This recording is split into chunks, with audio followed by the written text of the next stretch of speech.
시청자 여러분, 안녕하십니까. 10월 25일 금요일 JTBC 뉴스 아침엔 시작합니다. 조국 전 법무부 장관의 부인 정경심 동양대 교수가 구속된 이후 검찰의 수사는 조국 전 장관을 향하고 있습니다. 지난해 1월 정경심 교수가 WFM 주식 12만 주를 차명으로 매수했는데 당시 조국 전 장관의 계좌에서 5천만 원가량의 돈이 이체된 것으로 검찰은 파악하고 있습니다. 정경심 교수 측은 아직까지 별다른 입장을 밝히지 않고 있는 가운데 변호인단이 정 교수의 건강을 이유로 법원에 구속 적부심을 청구할 것이라는 얘기가 나오고 있습니다. 조국 전 장관 일가 사모펀드 관련 의혹의 핵심 인물로 구속 기소된 조 전 장관 오촌 조카 조범동 씨 재판 절차가 오늘부터 시작됩니다. 정경심 교수 등이 14억 원을 투자한 사모펀드 운영사의 실소유주로 지목된 조 씨는 인수한 주식 지분을 허위 공시해서 주가 부양을 시도한 혐의 등을 받고 있습니다. 정부가 오늘 세계무역기구 WTO의 농업 분야 개발도상국 지위를 포기하는 입장을 최종적으로 밝힐 예정인 가운데 농민들은 강하게 반발하고 있습니다. 개도국 지위를 상실하게 되면 최대 513% 적용되던 수입쌀의 관세가 154%까지 떨어지는 등 수입 농산물 관세가 크게 줄어들게 됩니다. 이재용 삼성전자 부회장의 국정농단 사건 파기환송심 첫 재판이 오늘 열립니다. 앞서 대법원이 최순실 씨에게 준 말 3마리 등을 뇌물로 인정해 형량이 늘어날 가능성이 커진 가운데 이 부회장은 오늘 재판에 출석할 예정입니다. 한국과 미국 대표들이 하와이에서 내년도 방위비 분담금 협상을 벌이고 있는 가운데 마크 에스퍼 미 국방장관이 공동 안보에 무임승차자가 있어서는 안 된다고 말했습니다.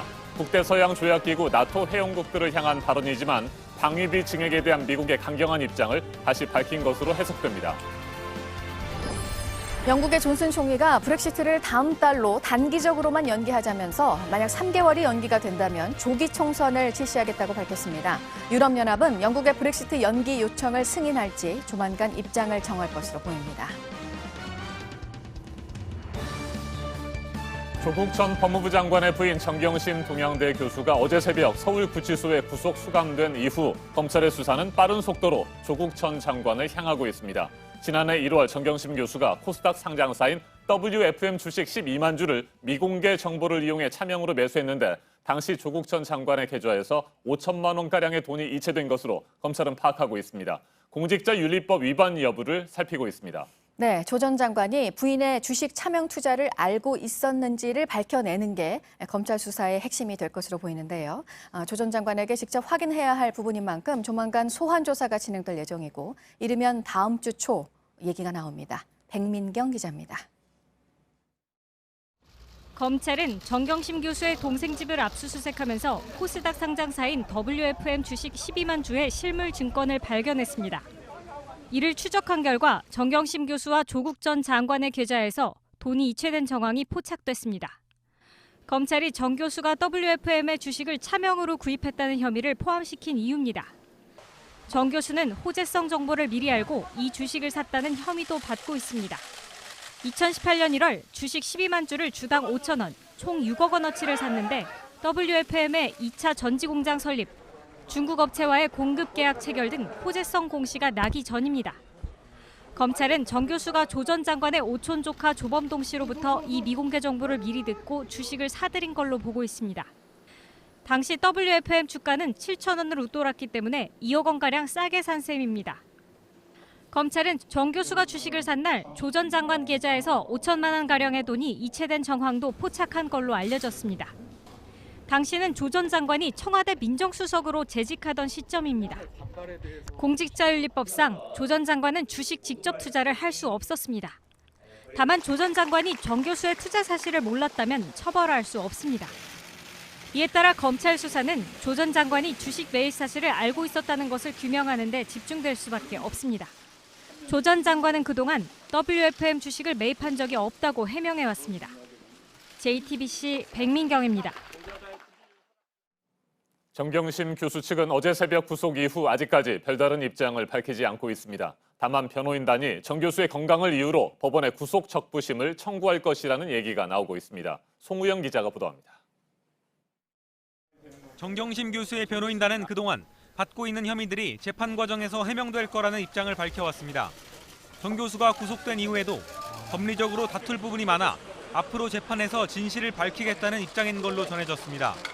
그동안 불공정한 검찰 수사를 받았지만 재판에서 억울함을 밝힐 기회가 주어지면 많은 부분이 해소될 거라는 겁니다. 수사 과정이 대단히 불공정한 기울어진 저울과 같은 것이었기 때문에 이제 재판 과정만은 철저히 공정한 저울이 정 교수 측은 사모펀드 의혹에 대해서는 조국 전 장관의 오촌 조카 조범동 씨가 불법적인 투자를 하는지 몰랐다는 취지의 변론을 펼칠 계획입니다. 또 검찰이 비공개 정보를 이용했다고 의심하는 것들도 사실상 공개된 정보라 죄가 되지 않는다는 취지의 주장을 할 걸로 보입니다. 표창장은 위조한 사실 자체가 없다며 혐의를 부인 중입니다. 정 교수 변호인단은 또 건강 등을 이유로 구속 적부심 청구를 검토 중인 걸로 알려졌습니다. 구속 적부심은 뇌종양 증상 등 정 교수의 건강 상태 등을 종합적으로 고려해 구속이 합당한지 법원이 다시 판단하는 절차입니다. 한편 조국 전 법무부 장관은 서울구치소를 찾아 정 교수를 10분 정도 면회했습니다. JTBC 송우영입니다. 조국 전 장관 일가가 투자한 사모펀드 의혹의 핵심 인물이죠. 조 전 장관의 오촌 조카 조범동 씨에 대한 재판이 오늘 시작됩니다. 조 씨는 조 전 장관 일가가 14억 원가량을 투자한 사모펀드 운용사의 실소유주로 지목된 바 있습니다. 조 씨의 재판은 어제 구속된 정경심 교수에 대한 검찰 수사에도 영향을 미칠 것으로 보입니다. 유선희 기자가 보도합니다. 조범동 씨는 자본시장법 위반과 횡령, 배임 등 혐의로 재판에 넘겨졌습니다. 조국 전 법무부 장관 일가가 14억여 원을 투자한 사모펀드의 운용사 코링크 PE의 실소유주로 사채를 써 인수한 주식지분 50억 원을 자기 자본으로 허위 공시한 혐의를 받습니다. 검찰은 조 씨에게 실제 회사에 자금이 들어오지 않았는데도 전환사채 150억 원을 발행한 혐의도 적용했습니다.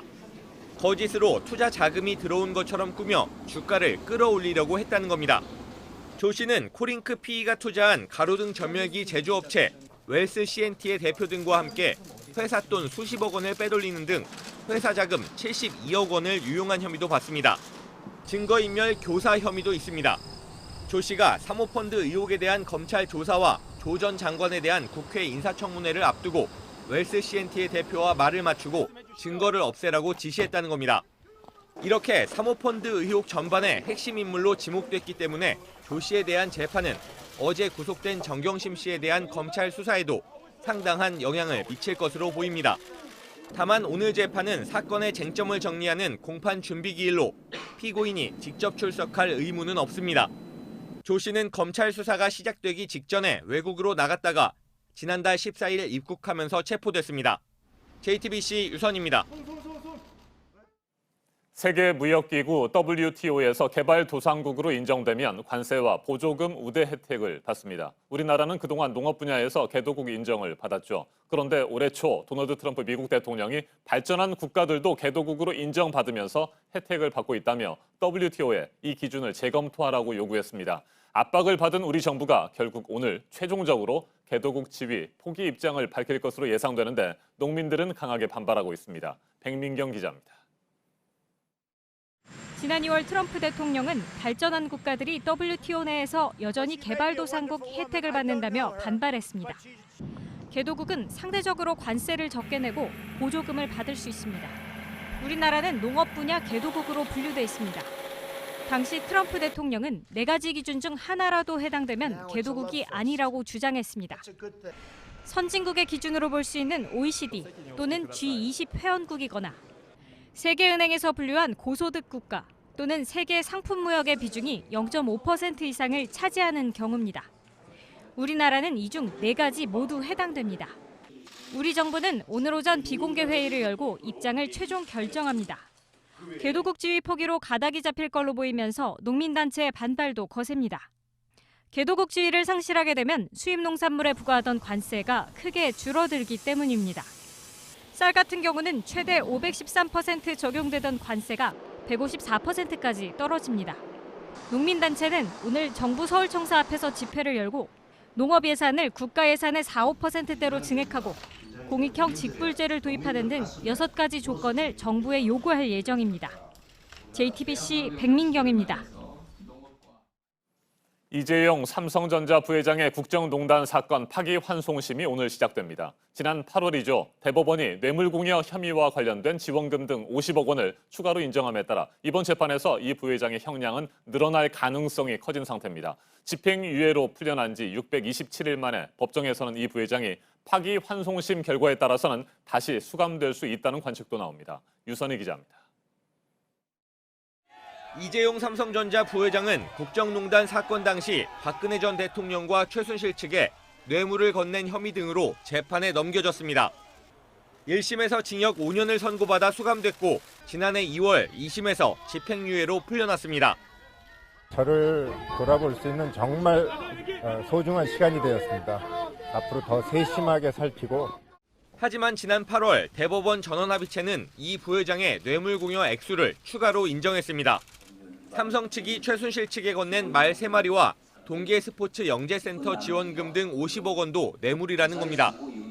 삼성그룹 차원에서 조직적으로 승계 작업을 진행하였음을 알 수 있습니다. 승계 작업 자체로 대가관계를 인정할 수 있으므로 2심이 뇌물로 인정한 코어스포츠 용역대금 등을 합치면 이 부회장의 전체 뇌물공여 액수는 86억 원이 됩니다.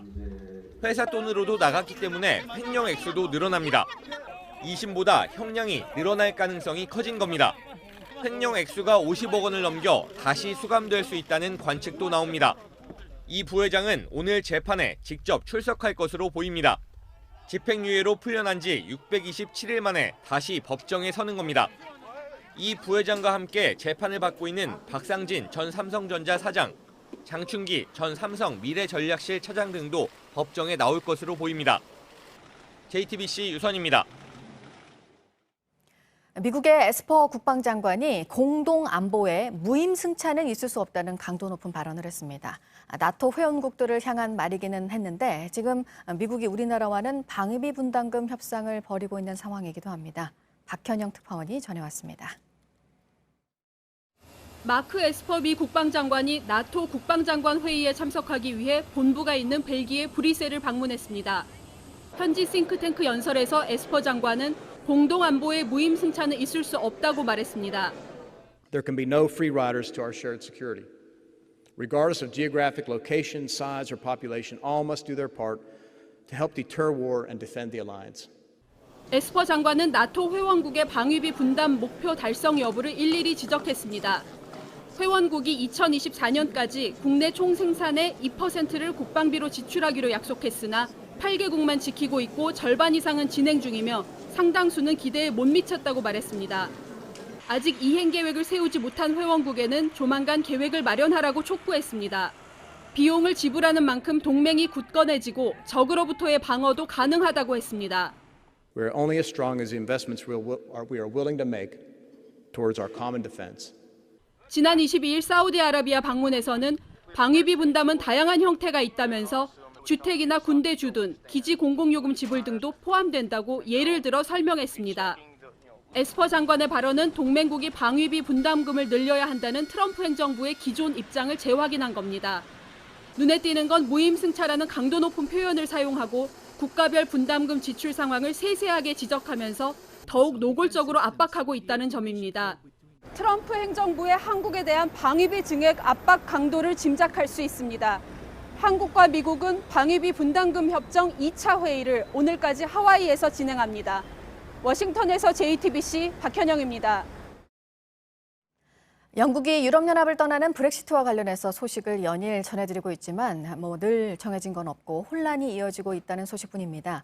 이제 곧 유럽연합이 연기를 해달라는 영국의 요청을 받아들인다면 얼마나 연기를 할지 결정을 하게 되는데요. 존슨 총리는 3개월이 미뤄진다면 조기 총선을 추진하겠다고 했습니다. 하지만 이것도 야당들이 받아들일지는 알 수 없습니다. 이재승 기자입니다. 영국의 유럽연합 탈퇴, 브렉시트가 예정대로 10월 31일 이뤄질 가능성이 낮아진 가운데 보리스 존슨 영국 총리가 다시 한번 조기 총선을 추진할 것이라고 밝혔습니다. 존슨 총리는 현지 시간 24일 제1야당인 노동당의 제러미 코빈 대표에게 서한을 보내 의회에 EU 탈퇴 합의 법안을 검토할 마지막 시간을 주겠다고 했습니다. 그러면서 EU가 브렉시트 연기를 내년 1월 말까지 허용한다면 12월 12일 조기 총선안을 다음 주에 하원 표결에 붙이겠다고 밝혔습니다. 존슨 총리는 지난달에도 조기 총선을 추진했지만 충분한 동의를 확보하지 못했습니다. 조기 총선을 확정하려면 하원의원 3분의 2의 동의가 필요합니다. 존슨 총리는 조기 총선이 이뤄지고 보수당이 과반 의석을 확보한다면 브렉시트 합의안을 비준해 내년 1월 브렉시트를 완수할 것이라고 밝혔습니다. 그리고 만약 노동당이 과반 의석을 확보한다면 노동당 정책대로 브렉시트를 추가 연기하고 제2국민투표를 하면 된다며 이제 하원 의원들이 책임질 때가 왔다고 주장했습니다. EU 지도부는 현지 시간 25일 브렉시트 연기 여부를 결정할 것으로 알려졌습니다. 대부분의 EU 회원국들이 영국의 요청대로 내년 1월 31일까지 추가 연기에 찬성하고 있지만 프랑스는 2주 이내 단기 연기만 가능하다는 입장을 보이고 있습니다. JTBC 이재승입니다. 미국 캘리포니아의 와인 산지인 소노마 카운티에서 큰 불이 나서 급속도로 번지고 있습니다. 미식 축구장 하나가 3초 만에 타는 꼴로 지금 피해 면적이 늘고 있다고 하는데요. 1,700여 명의 주민들에게 강제 대피령이 내려진 상태입니다. 이 소식은 부소연 특파원이 전해드립니다. 시뻘건 불길이 대피에 나선 차들이 지나는 도로 바로 옆까지 번졌습니다. 날이 밝자 소방 헬기와 비행기가 진화에 나섰습니다. 산불은 샌프란시스코에서 북쪽으로 120km 떨어진 소노마 카운티의 가이저빌 잡목에서 시작됐습니다. 작은 불은 강한 바람을 타고 빠르게 번져 하룻밤 사이 40제곱킬로미터를 넘게 태웠습니다. 미국 CNN 방송은 3초마다 미식축구장 하나가 불에 탄 것에 해당하는 면적이라고 보도했습니다. 가이저빌 550여 가구 주민 1,700여 명에게 강제 대피령이 내려졌습니다. 화재가 발생한 곳은 이 지역에 전력을 공급하는 퍼시픽 가스 앤 일렉트릭이 강제 단전을 한 지역과 가까운 곳입니다. 앞서 캘리포니아 17개 카운티 일부 지역에 강제 단전 조치가 내려졌습니다. 미국 국립기상청은 샌프란시스코 베이 지역에 주말까지 강풍이 불 것으로 예보하고 화재 위험 적색 경보를 발령했습니다. 캘리포니아 남부 지역에도 최대 시속 100km가 넘는 산타아나 강풍이 예보돼 대형 산불 가능성에 긴장하고 있습니다. 로스앤젤레스에서 JTBC 부소연입니다. 네, 미국 국무부의 동아시아 태평양 담당 차관보가 다음 달 5일에 우리나라에 오는데요. 그 시점이 이 한일 군사정보보호협정 효력이 없어지는 때를 앞두고서입니다. 일본도 함께 방문을 한다고 합니다. 보도국 연결해서 알아보겠습니다. 안태훈 기자, 스틸웰 차관보는 취임하고 지난 7월에 우리나라에 한번 왔었는데 그때도 한일 간의 갈등이 있었고요. 이번에는 이 지소미아 종료 이 사안까지 있죠. 네, 그렇습니다. 스틸웰 차관보가 다음 달 5일에 한국을 찾는다라고 미 국무부가 조금 전에 밝혔습니다. 한미 동맹을 강화하고 인도태평양 전략의 협력을 논의한다는 게 표면적인 방한 목적입니다. 그런데 그 시점이 미묘합니다. 지소미아의 효력이 다음 달 23일에 사라지기 때문입니다. 그러니까 불과 10여일 앞두고 미 국무부 동아태 담당 차관보가 우리나라를 찾는 것입니다. 지소미아를 연장하라고 중재에 나설 수밖에 없는 그런 시점으로 보입니다. 스틸웰 차관보는 앞서 지난 7월 방한 때도 미국은 동맹으로서 한일 관계 회복을 위해서 노력하겠다라고 밝힌 바 있습니다. 이후 미 의회에서도 한일 관계 복원에 최선을 다하고 있다라고 여러 차례 말하기도 했습니다.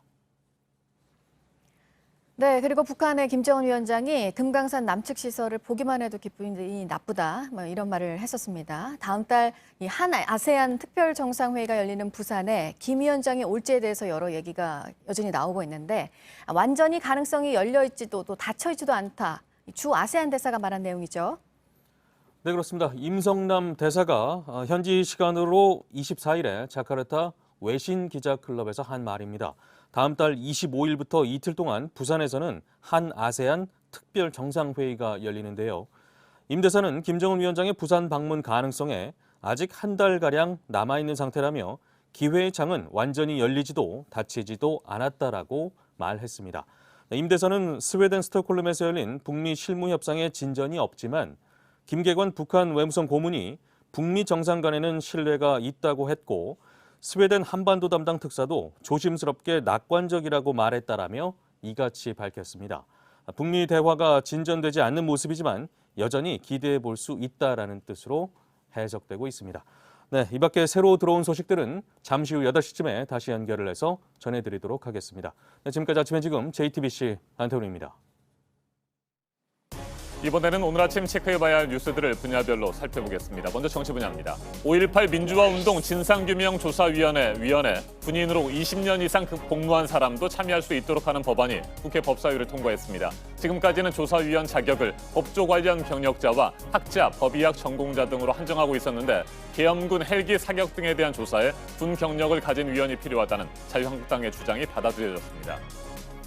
검찰이 유튜브 방송 알릴레오를 진행하는 노무현 재단 유시민 이사장에 대한 수사에 착수했습니다. 앞서 한 보수 성향의 시민단체는 유 이사장이 의도적으로 가짜뉴스를 생산해 사회 혼란을 가중시키고 있다며 허위사실 유포 등의 혐의로 고발했습니다.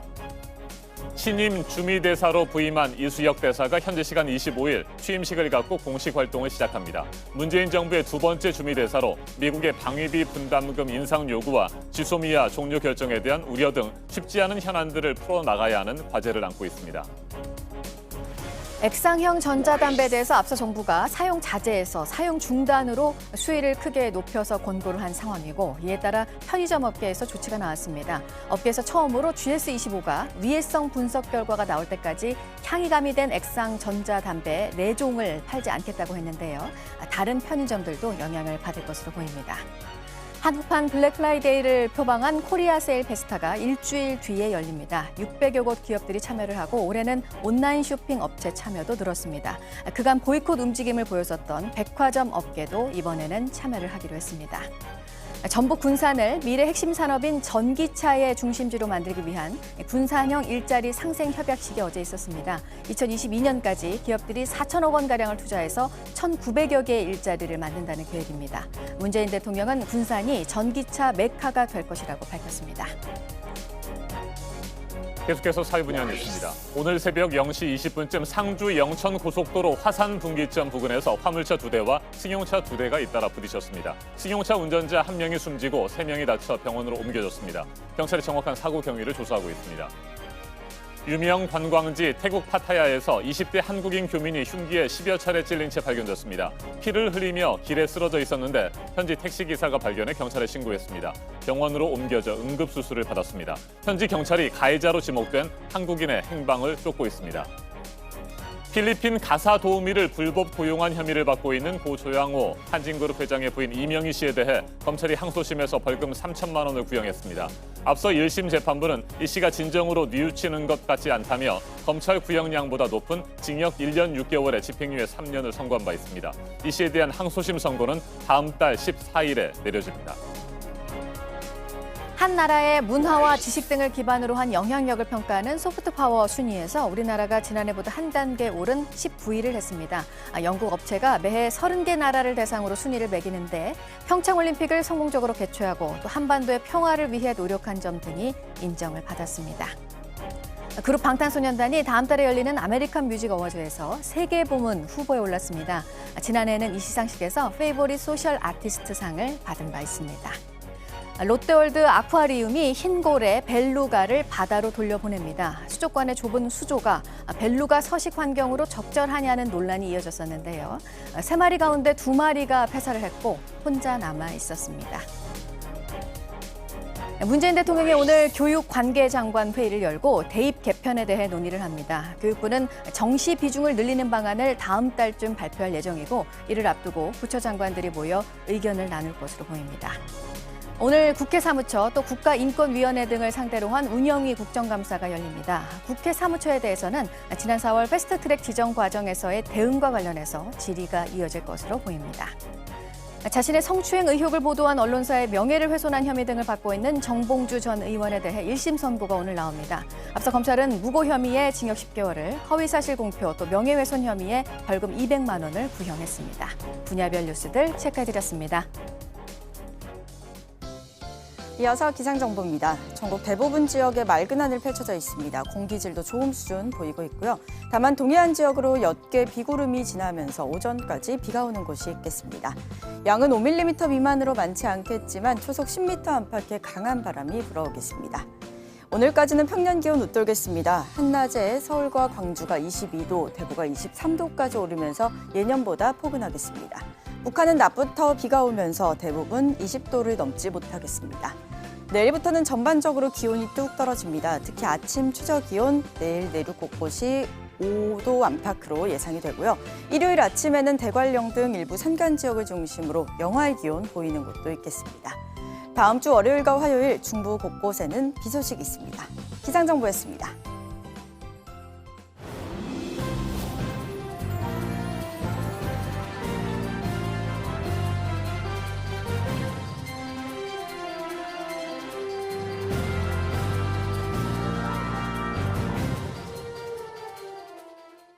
경기도 파주에서 돼지열병에 감염된 멧돼지가 또 확인됐습니다.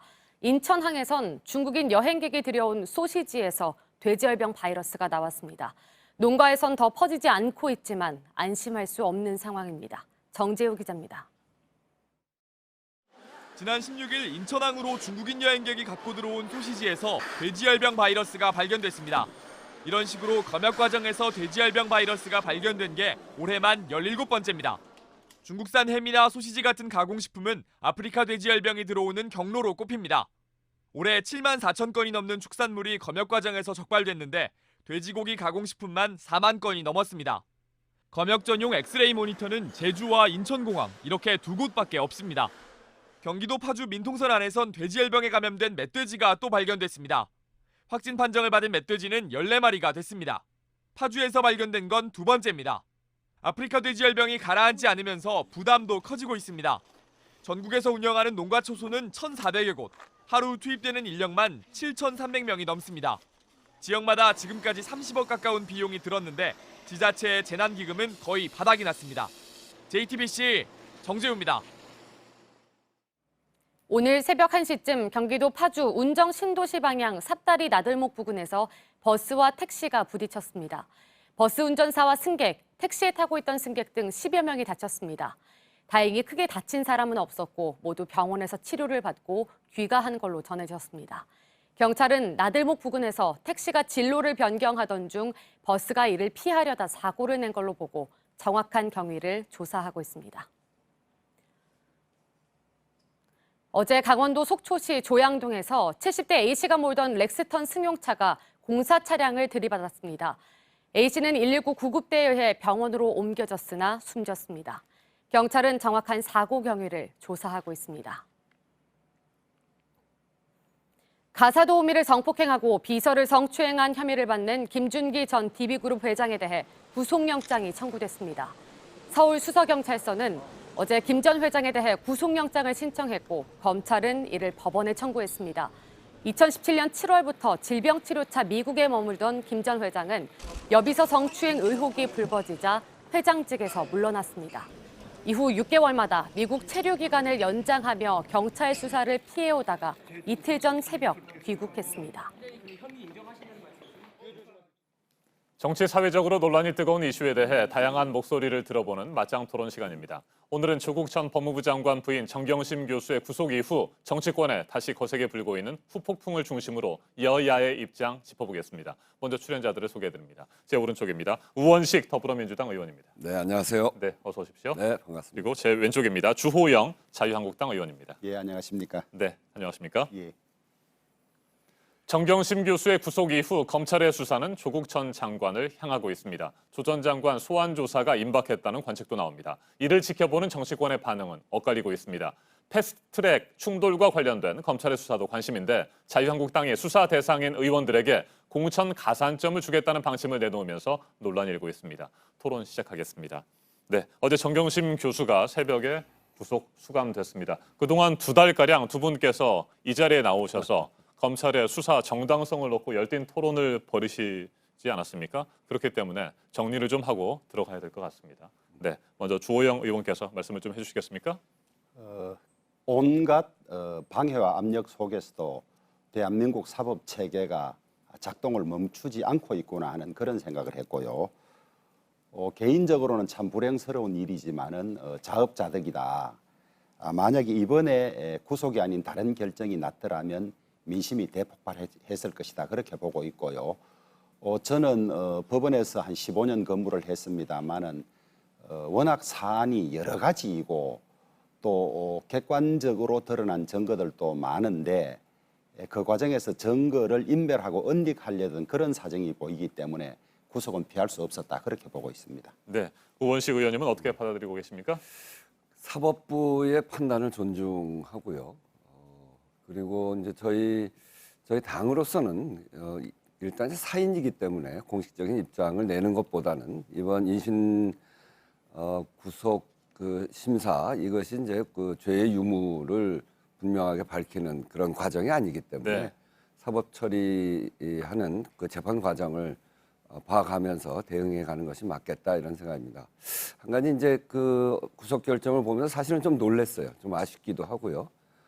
구속 결정에서 가장 중요한 거는 증거 인멸 부분일 텐데 사실은 이제 2달 동안 수사하고 70여 회의 압수수색을 하면서 아직도 증거 인멸할 부분이 남아 있는지 잘 모르겠어요. 네.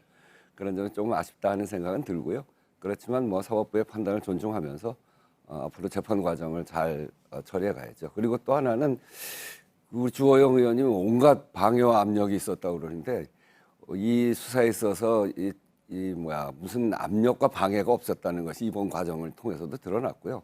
그런 속에서 우리가 살펴봐야 될 것은 검찰이 수사하는 과정에 그동안 관행에 있어서 문제된 부분 이런 부분들은 앞으로도 검찰 개혁을 통해서 잘 정리해 갈 필요가 있겠다 하는 것을 다시 확인하는 과정이었습니다. 네, 그동안 더불어민주당은 검찰이 과잉 수사를 하고 있다 이렇게 네. 비판을 하셨잖아요. 이에 대해서는 어떻게 생각하세요? 수사 자체가 그랬죠. 그러니까 저희들이 문제 삼는 거는 이 장관 후보자에 대해서 검증하는 과정이었고 그리고 그건 국회에서 청문회를 통해서 하는 정치의 과정이거든요. 그런데 이제 청문회를 합의한 날 압수수색에 들어가고 또 청문회 한 날 후보의 부인을 기소하고 이렇게 하면서 이게 이제 검찰 수사가 정치의 과정하고 이렇게 엇맞물리면서 굉장히 많은 그 문제 제기가 됐었던 거죠. 이제 그런 점에서 그런 데는 이제 피의 사실 공표가 여러 가지 형태로 검찰발 기사가 굉장히 많이 나오면서 피의 사실 공표에 따른 국민 인식이 사전에 이렇게 막 범죄 행위로 이렇게 조정이 되어지는 그런 것들 때문에 그런 부분, 소위 이제 검찰의 수사 관행 부분에 대해서 요번에 검찰 개혁을 통해서 해야 된다 하는 생각을 갖고 있는 거죠. 네, 주호영 의원님 저는 말씀하십시오. 과잉 수사는 아니었다. 예컨대 문제된 어떤 혐의 사실을 넘어서 별건 수사를 한다든지 수사의 총량이 통상적인 사건에서 너무 많은 경우에는 과잉 수사라고 할 수 있는데 이 경우는 인사청문회 과정에서 자연스럽게 검증하면서 웅동학원 문제라든지 그다음에 자녀들의 입학 문제라든지 그다음에 사모펀드 문제가 다 드러났기 때문에 국민적 의혹을 가진 것을 검찰이 확인해서 국민에게 설명하지 않을 수 없었기 때문에 수사의 총량은 많았지만은 그것을 두고 과잉 수사라고 할 수는 도저히 없고 오히려 제가 볼 때는 핵심적인 부분 조국 전 장관과 정영심 교수가 가족이고 공모 혐의가 있는데 둘을 분리하지 않은 채로 2달간 있었다는 점이라든지 이런 점을 보면 본질적으로는 과잉 수사가 아니라 오히려 봐주기 수사였다 실질이 저는 그렇게 보고 있습니다. 그거는 이제 주호영 의원께서 과도하게 이야기하시는 거고 조국 수사를 둘러싸고 그게 봐주기 수사였다 이렇게 그렇게 느끼는 국민은 없을 거예요. 그러니까 생각해 보면 조국 장관의 후보자를 검증하는 과정이 그 친척 가족 모두의 수사로 진행되거든요. 그리고 보통의 경우에 굉장히 이례적인 과정이었잖아요. 그러니까 장관 후보자가 나오면 청문회를 통해서 1차적으로 검증을 하는 겁니다.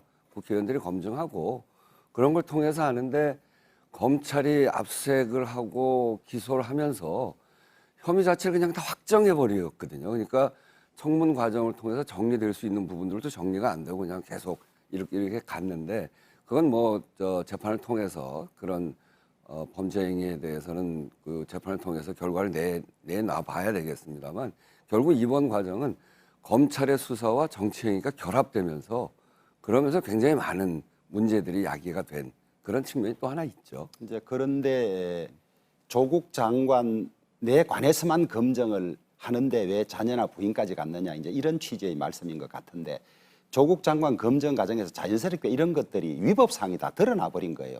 덮을 수 없는 사안들이었고 한데 자꾸 감성적으로 조국 장관 청문회만 하면 되지 왜 자녀나 가족까지 다 덜 쑤시느냐 이제 이런 취지인데 안 할 수가 없죠. 예를 들면 청문회 과정에서 드러난 의혹을 검찰이 그걸 확인해 주지 않으면 의혹이 확대 재생산되든지 의혹이 정리되지 않은 채 넘어가기 때문에 저는 수사 총량이 많은 점은 없지 않았지만은 피할 수 없는 과정이었고 오히려 그 과정의 본질적인 부분들은 못 건드리고 갔다 그렇게 보고 있죠. 그래서 저는 이번에 이 문제를 보면서 제가 이제 우리 그때 같이 원내대표 하면서 청문 제도를 좀 바꿔야 된다. 그러니까 수사를 하더라도 차분하게 수사를 해야 되거든요.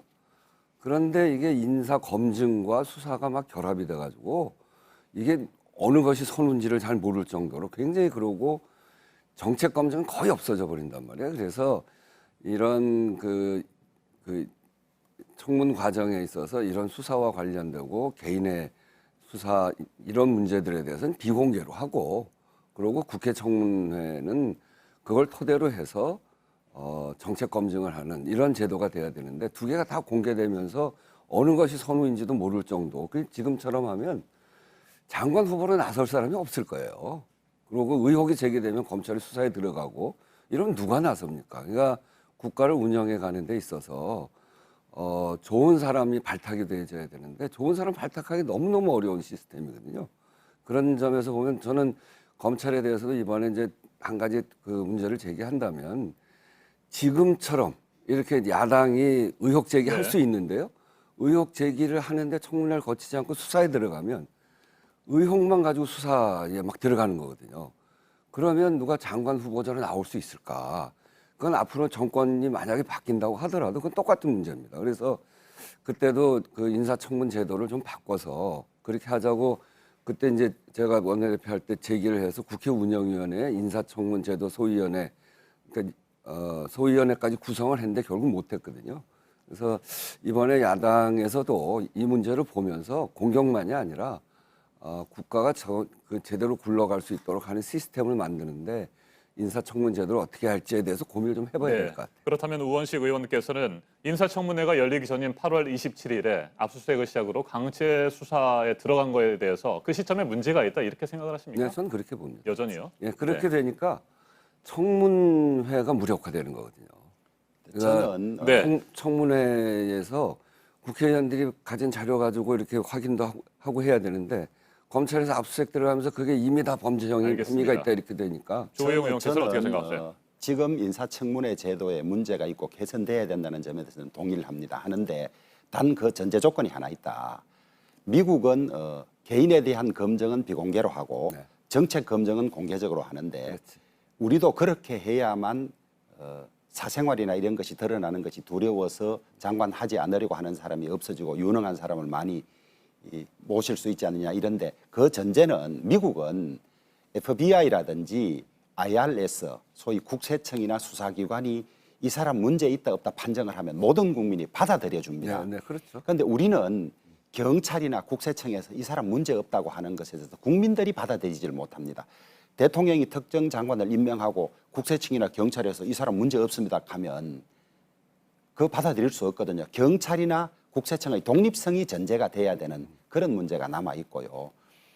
조국 전 장관의 경우는 하필 법무부 장관이었고 그다음에 공소시효 만료하고 엮여 있기 때문에 이런 일이 생겼지 다른 장관 후보자에 대해서는 이런 일이 생기지 않는 것이거든요. 그래서 그런 어떤 우연함, 피할 수 없는 그런 것 때문에 이 사건이 잘못됐고 수사가 정치에 개입했다 이렇게 판단하는 것은 저는 잘못이라고 그게 봅니다. 이제 제 주장이 아니라 우리 서초동에 그 많은 국민들이 모이는 이유가 그거거든요.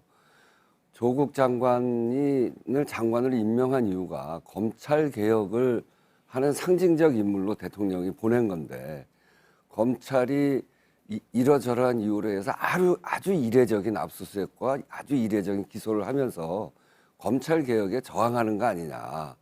그럼 앞으로 검찰 눈에 어긋난 사람들은 이런 방식으로 수사를 시작을 하면 누가 나서겠나. 그리고 검찰한테 무슨 얘기를 할 수 있나. 아마 그건 입장을 바꿔놔도 마찬가지일 겁니다. 아니, 저는 그렇게 안 봅니다. 이게 그런 점에서 이번에야말로 인사청문 제도를 바꿔서 지금 이제 검찰, 경찰, 국세청 이런 부분에 신뢰가 떨어진다고. 근데 그건 우리가 만들어가면 되는 일이거든요. 거기다 두고 거기에서 문제 제기를 하면 거기서 안 된다고 그러면 받아들이면 국회가 받아들여주면 되는 겁니다. 이제 그런 점에서 국회가 상호 간의 불신을 너무 키우는 방식이 아니라 제도를 잘 만들어서 국민적 신뢰를 높이는 방식으로 필요한 신뢰해야 될 부분은 좀 불편하더라도 신뢰하고 정리를 그렇게 할 해주십시오. 필요가 있죠. 아니 이건 너무 검찰 소모적이었어요. 개혁을 조국 전 장관 아니면 할 수 없다는 것도 억지이고요. 그다음에 이 조국 사태를 둘러싸고 국민들은 정의냐 아니냐를 본 것인데 민주당이나 청와대 쪽에서는 이것을 진영 논리로 바꾸어서 편가르기로 해서 서초동에 사람을 모은 걸로 저희들은 그렇게 보고 알겠습니다. 있습니다. 그건 그렇지 않습니다. 네, 자 제가 다음 질문을 좀 드려보도록 하겠습니다. 우원식 의원께서 조금 전에 이런 말씀을 하셨습니다. 조국 전 장관을 검찰개혁의 상징적인 인물로 대통령이 보냈다. 라고 말씀을 하셨어요. 자, 그렇다고 한다면 조국 전 장관의 부인 정경심 교수가 구속이 됐고 또 검찰의 수사는 이제 조국 전 장관을 향하고 있습니다. 공직자윤리법 위반 여부에 대해서 현재 살피고 있는 것으로 보이는데 그렇다고 한다면 이 시점쯤에 뭐 더불어민주당도 아직 공식적인 입장은 내지 않았고 청와대에서도 그런데 일부에서는 말이죠. 지금쯤이면 어느 정도 뭐 사과를 하고 또 뭐 털고 가야 되는 것 아니냐 뭐 이런 얘기들도 있습니다. 이에 대해서 어떻게 생각하시는지요? 조국 장관이 수사를 받아봐야죠. 그러니까 이제 지금 한 4가지 혐의가 이제 연루가 돼 있다고 그러는데 그런 점에 대해서 조국 장관이 그 성실하게 저는 수사를 받을 거라고 보고 또 그래야 된다고 봅니다. 그게 이제 우리의 사법 체계니까요. 그래서 그런 과정을 거쳐가면 되고, 하여튼 그 지금 이제 구속된 거를 가지고 그게 그 재판 전에 구속이라고 하는 게 아주 중대한 문제이긴 합니다만 그것이 재판 모든 것을 판단하는 건 아니거든요. 그런 점에서 사법 절차를 진행돼가는 과정을 보면서 저희들 뭐 당이나 정부에서 판단해 갈 거라고 봅니다. 네, 구속만으로 유무죄를 뭐 단정할 수는 없기 때문에 좀 더 재판을 지켜보겠다 이런 말씀으로 그렇죠. 듣도록 하겠습니다. 주호영 의원께서는 자 그렇다면 자유한국당에서는 조국 전 장관에 대한 수사를 계속해서 지금 촉구하고 있는 상태인 거죠? 저희들은 촉구하지 않더라도 사법 절차가 제대로 작동된다면 당연히 수사를 할 것이다. 그렇게 봅니다. 정경심 교수에 대해서 기소된 사안이 11가지로 알고 있는데요. 그중에서 최소한 4가지 사안, 죄명으로는 저희들이 한 6가지쯤 될 걸로 봅니다. 거기에 관해서는 객관적인 자료들에 의해서라도 조국 전 장관과의 관련성을 피하기가 어렵다. 자신이 재직하고 있던 서울대 법학전문대학원 공익법연구소에서 인턴 증명서가 발급된 과정, 그것이 또 더구나 그 증명서가 집에 있는 컴퓨터에서 발견됐다는 거 아닙니까? 그래서 그 2가지 혐의, 그 다음에 증거 인멸, 증거 은닉, 교사, 그 다음에 사모펀드 과정에서 공직자윤리법 위반이라든지 그 다음에 그 민정수석 재직 시에 취득한 정보를 활용했다는 그런 측면, 이런 한 5가지 점에 관해서는 최소한 확인을 거치지 않을 수가 없다. 그것은 당연히 수사로 연결될 것이다. 그렇게 보고 있습니다. 알겠습니다. 여기까지 듣고요. 주제를 좀 바꿔보도록 하겠습니다. 패스트트랙 관련 검찰 수사에 대한 얘기입니다. 일단 며칠 전에 자유한국당에서 수사 대상인 의원들에게 공천 가산점을 주겠다는 발언이 나왔고 그 이후에 파문이 계속 일고 있습니다. 당 내부에서조차 뭐 여러 가지 반론들이 제기되고 있는 것으로 보이는데 먼저 이 부분에 대해서는 우원식 의원 얘기부터 한번 들어볼까요? 저는 깜짝 놀랐어요. 그게 국회 선진화법을 위반한 거거든요. 그리고 거기에는 또 폭력 행위도 있었고 또 감금, 그다음에 의안을 찢어버리는 공문서 훼손 행위도 있고, 그래서 명백한 불법 행위인데 거기에다 가산점을 준다. 이거 폭력 우대 정당입니까?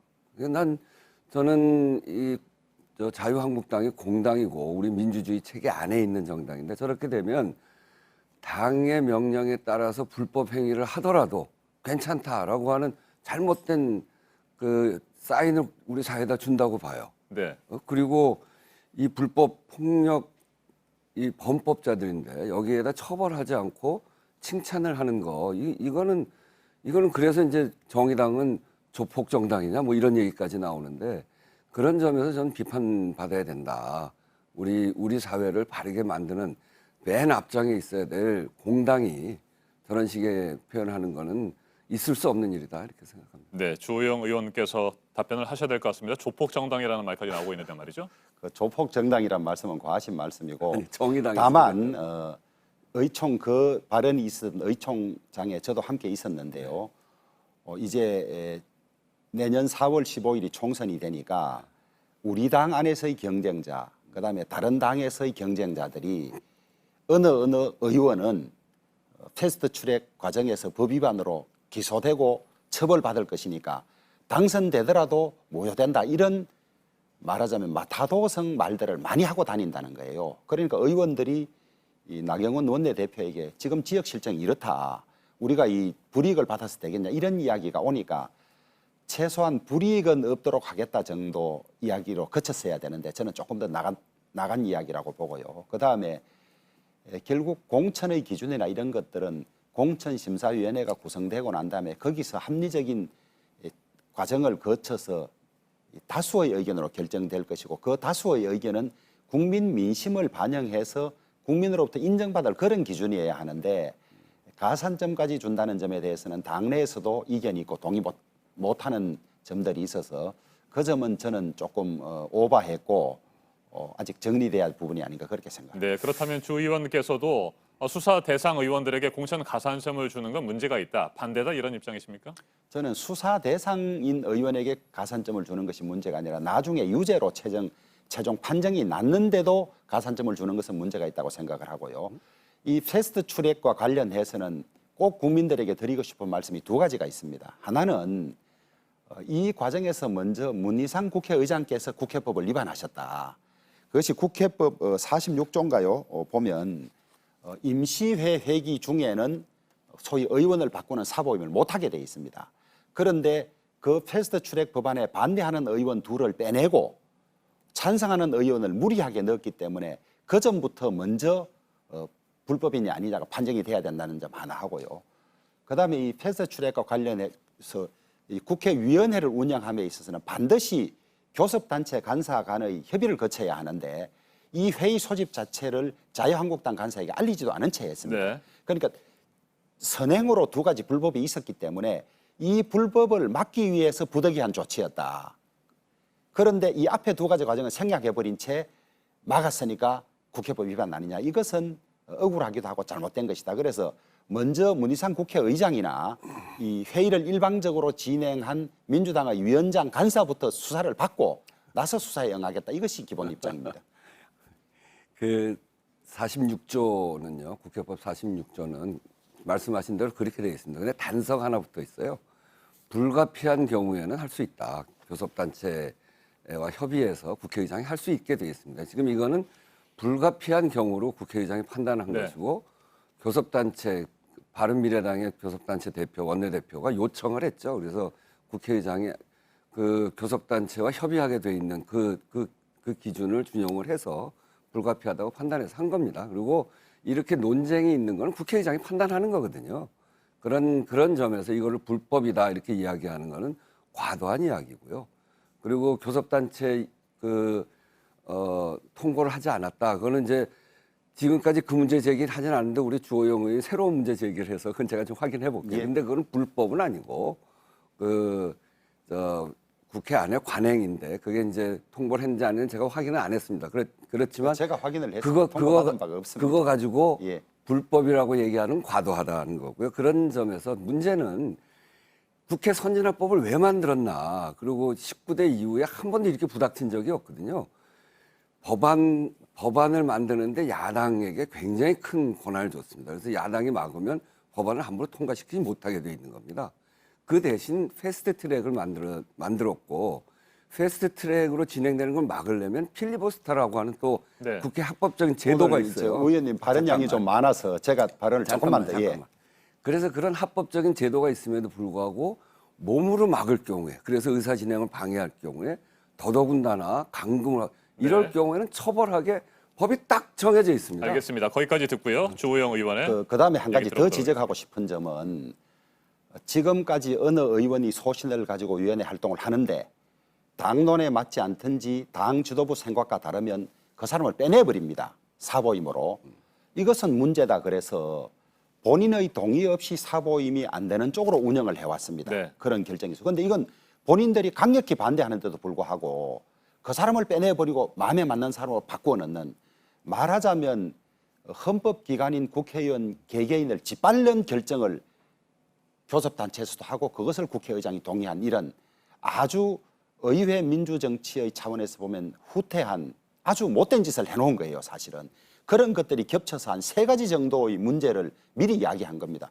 사보임 안 되는데 했고 불가피하지 않은데도 불가피하다고 판단을 했고 본인의 동의가 없음에도 네. 불구하고 강제로 사보임을 했고 그다음에 회의 자체를 알리지도 않았고 이런데 그러면 야당이 보고 앉아서 당신들 멋대로 통과시키고 하고 알겠습니다. 손 놓고 기다려야 여기까지 하니까. 듣도록 하고요. 자, 주호영 의원님. 예. 국정감사도 이제 거의 마무리되고 있습니다. 예. 뭐 다음 달 초까지 조금 이어지긴 합니다만 자유한국당 의원들 여전히 소환조사에 응하지 않을 생각입니까? 아니 저는 모르겠습니다만은 나경원 원내대표가 이 테스트 출액 과정에서 저지를 주도를 했고 정기국회 중에는 또 국정감사 중에는 조사받으러 가지 않겠다. 네. 그러면 국정감사도 다 흐트러지고 활동이 그러니까. 근데 공식적으로 국정감사가 끝나면 나부터 조사를 받겠다고 이야기를 했습니다. 그래 국정감사가 곧 끝나게 되니까 나경원 대표가 아마 조사 받을 테고 그러고 난 뒤에 저는 조사를 끝내 거부하기는 쉽지 않을 것 아니냐. 정기국회가 국정감사가 끝나든 정기국회가 끝나고 나면 의원들이 법적 절차에는 응하리라고 그렇게 판단을 하고 있습니다.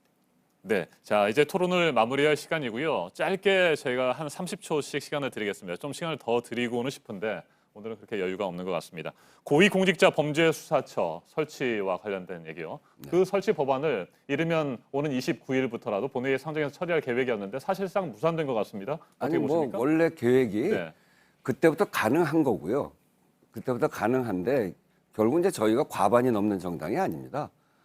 그렇기 때문에 통과시키려면 과반은 넘겨야 되기 때문에 함께 패스트트랙에 올렸던 나머지 자유한국당을 제외한 나머지 정당들과 협의를 해서 날짜를 정해야 되는 거죠. 네. 그런 점에서 선거법하고 같이 처리하자라고 하는 의견이 많기 때문에 그 당들과 조율을 통해서 날짜를 정하고 하게 될 겁니다. 공수처 설치 법안을 다른 사법개혁 법안에 앞서서 처리한다는 것은 이제 뭐 그럼 사실상 불가능하다고 봐야 됩니까? 그러니까 우리 혼자서 하는 게 아니고 네. 다른 당하고 협의해서 하는 거기 때문에 저희는 지금이 가장 좋은 검찰 개혁의 시기다 이렇게 보기 때문에 빨리 하고 싶은 마음은 굴뚝인데 저희 혼자 할 수 있는 게 아니기 때문에 다른 정당하고 협의해야죠. 알겠습니다. 주호영 의원님. 자유한국당은 고위공직자범죄수사처 역시 뭐 20대 국회에서는 절대 안 된다 이런 입장 고수하고 계십니까? 그렇습니다. 공수처법은 오늘 아침 조간신문에도 원로 헌법학자가 기고를 하셨지만은 위헌이다. 저도 위헌의 항목이 서너 가지 이상 된다고 판단을 하고 있습니다. 그다음에 이 공수처법만 바꾸고 나머지 이 검찰청법이나 형사소송법이나 군사법원법이나 정부조직법이나 일체 개정안도 내지 않고 있습니다. 역대 이런 일이 없습니다. 중요한 법 하나 바꾸면 관련된 법을 같이 정비해야 되는데 그것도 아닌 채 하고 있는 점 하나 하고 그다음에 입법조사처에서 법사위 자구심사를 거쳐야 되는지 의견을 물으니 입법조사처 자문교수 9분에게 의견을 구했습니다. 네. 민주당처럼 빨리 할 수 있다. 체계 자구심사를 거치지 않아도 된다는 답변은 2밖에 없었고 대다수 5분의 답변이 체계 자구심사를 거치지 않으면 안 된다는 것입니다. 알겠습니다. 그러니까 밀어붙이려고 했는데 다른 당이 동의하지 않으니까 이제는 우리가 이 해석을 잘못했습니다라고 인정하지 않은 채로 그냥 밀어가고 있는 알겠습니다. 해석 그러니까 잘못이 아니죠. 네, 선처리는 물론이고 선거법 개정안 등과 함께 처리하는 것도 절대 반대한다. 그렇습니다. 이런 입장이군요. 예. 알겠습니다. 오늘은 여기까지 듣겠습니다. 맞짱 토론 우원식 더불어민주당 의원 그리고 주호영 자유한국당 의원과 함께했습니다. 두 분 토론 잘 들었습니다. 예. 감사합니다. 네, 감사합니다. 감사합니다.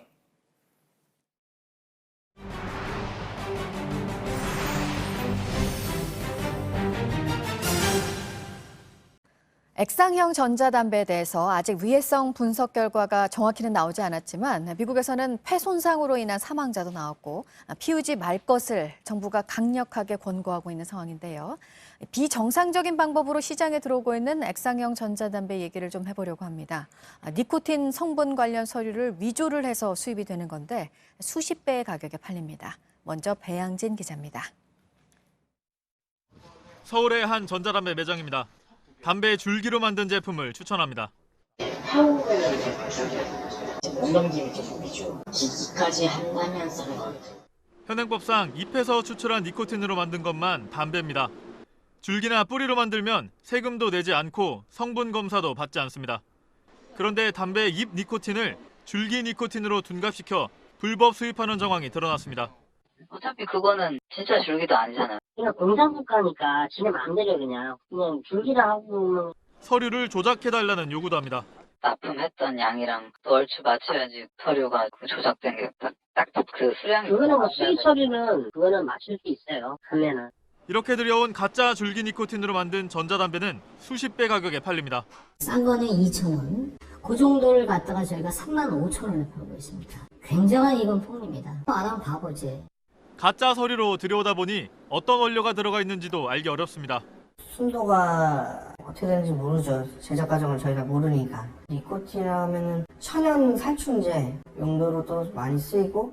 최근 급증한 미국의 중증 폐질환 환자 대부분은 대마 성분이 섞인 무허가 액상 담배를 사용했습니다. 정체불명의 니코틴 액상이 비정상적 경로로 들어와 시장에 퍼지면서 이용자들의 불안이 커지고 있습니다. JTBC 배양질입니다. 정부는 뒤늦게 유통 사각지대를 살펴보겠다는 계획입니다. 현행법상 잎에서 나온 니코틴으로 만든 것만 담배로 인정이 되니까 줄기나 뿌리 니코틴으로 둔갑을 시키고 있는 거고요. 하지만 이걸 바꾸는 법안은 국회에서 통과가 되지 않고 있습니다. 이어서 이상화 기자입니다. 줄기 니코틴 수입량은 4년 만에 수천 배로 늘었습니다. 이 가운데 상당량은 세금을 피하려고 허위 신고한 경우입니다. 줄기로 하면은 과세가 안 된다. 17년부터 갑자기 모든 회사가 다 줄기로 바뀐 거야. 정상적인 수입이 제가 봤을 때는 한 반 정도 될 것이고 반은 저도 모르는 아마 불법적인. 하지만 한 번도 적발되지 않았습니다. 18년부터 저희들이 수사 같은 것들은 들어가고 있었고요. 최근 증빙 자료 제출 등 통관 절차를 강화했지만 업자들은 규제를 빠져나갔습니다. 서류 이것저것 내라고 하는데 그런 부분들이 다 이제 보강이 돼서 그 서류만으로 해서 통관이 되고 있는 실정이에요. 국회와 정부가 사실상 손을 놓고 있었던 탓이란 지적도 나옵니다. 이거를 누가 검사나 해요? 담당 부서가 없잖아요. 이게 담배도 아니니까 기재부소관도 아니에요. 이거는 또 보건복지부에서 해야 될지 식약청에서 해야 될지 아무도 못해요 이게. 완전히 외딴섬에 있는 거예요 이거. 현재 줄기 니코틴은 담배로 분류가 되지 않습니다.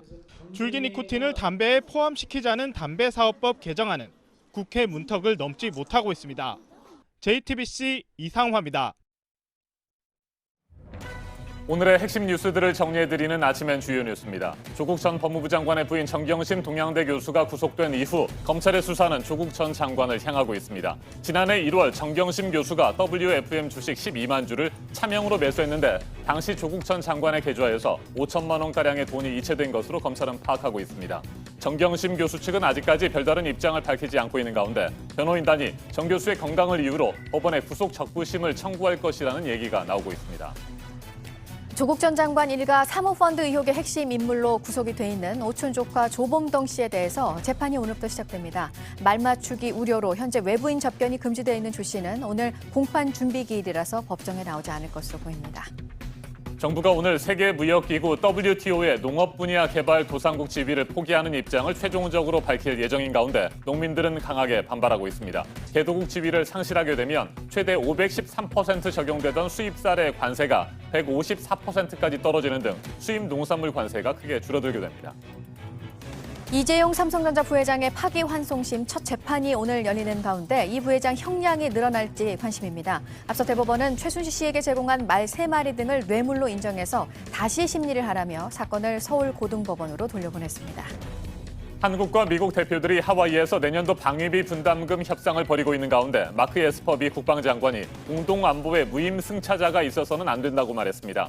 북대서양 조약기구 나토 회원국들을 향한 발언이지만 방위비 증액에 대한 미국의 강경한 입장을 다시 밝힌 것으로 해석됩니다. 영국의 브렉시트 연기 요청을 받아들일지 유럽연합이 조만간 입장을 정합니다. 존슨 총리는 내년 1월 말로 3개월 연기가 된다면 조기 총선을 실시하겠다고 밝혔지만 의회를 통과할지는 이번에도 불투명합니다. 신임 주미대사로 부임한 이수혁 대사가 현지 시간 25일 취임식을 갖고 공식 활동을 시작합니다. 문재인 정부의 두 번째 주미대사로 미국의 방위비 분담금 인상 요구와 지소미아 종료 결정에 대한 우려 등 쉽지 않은 현안들을 풀어나가야 하는 과제를 안고 있습니다. 이번 정부 6번째 지역 상생형 일자리 사업이 군산에서 진행이 됩니다. 군산을 전기차 산업의 중심지로 만들기 위한 것으로 4천억 원가량이 투입되고 직접 고용 규모가 1,900여 명입니다. 문재인 대통령이 오늘 취임 이후 처음으로 교육관계장관 회의를 주재합니다. 문 대통령은 앞서 국회 시정연설에서 대학 입시 정시 확대 필요성을 언급한 바 있습니다. 오늘 이 문제에 대해서 집중 논의가 이루어질 것으로 보입니다. 지금까지 아침엔 주요 뉴스 정리해드렸습니다. 시리아의 국경 도시 텔아비아드에서 자동차 폭탄 테러가 일어났습니다. 현지 시간 24일 시장에 주차돼 있던 차에서 폭발이 일어났습니다. 주변 건물과 차들까지 부서질 정도로 강력한 폭발이었는데요. 인근에 있던 사람들이 다친 걸로 전해졌지만 정확한 피해 상황은 아직 알려지지 않았습니다. 폭발이 일어난 텔아비아드 지역은 현재 터키가 통제하고 있는 곳인데요. 아직 배후를 주장하는 단체는 나타나지 않았지만 시리아 반군은 이번 폭발이 터키의 쿠르드 민병대가 벌인 일이라고 주장하고 있습니다. 아테네 거리에 쓰레기가 가득합니다. 그리스의 청소 노동자들이 현지 시간으로 지난 22일부터 파업을 시작해 쓰레기 대란이 일어난 건데요. 그리스 정부가 민간 기업에게 청소 사업을 넘기려고 하자 일자리를 잃게 될 것을 우려한 노동자들이 파업을 하고 거리로 나선 겁니다. 정부는 민간이 운영한다 해도 달라지는 건 없을 거라고 말했지만 노동자들은 정당한 권리 행사가 어려워질 것이라며 팽팽하게 맞서고 있습니다. 미국 애리조나주의 한 교차로에서 위험천만한 교통사고가 났는데 이 사고 때문에 오히려 길을 건너던 사람들이 목숨을 구했습니다. 한 가족이 보행자 신호등에 초록불이 들어온 걸 확인하고 도로를 건너는데요. 그 순간 정지 신호를 위반하고 직진하려던 차를 신호를 받고 교차로를 건너는 차가 그대로 들이받습니다. 신호 위반 차량이 보행자 가족을 덮치기 직전에 사고가 나는 바람에 가족들은 무사할 수 있었는데요. 사고를 낸 운전자는 당시 술을 마신 상태였고 게다가 수배 중이던 범죄자였습니다. 남성은 곧바로 경찰에 체포됐는데요. 이전의 혐의까지 포함해 처벌받을 예정입니다.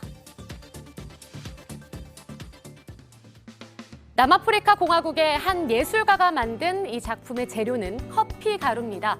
가로 세로 5m 정도 크기로 커피 가루로 그린 가장 큰 그림으로 기네스북에도 올랐습니다. 독특한 재료로 작품을 만드는 이 남성은 평소엔 주로 소금을 사용해 그림을 그린다고 하는데요. 세계 곳곳을 여행하며 더 큰 작품을 만들어 보고 싶다고 합니다.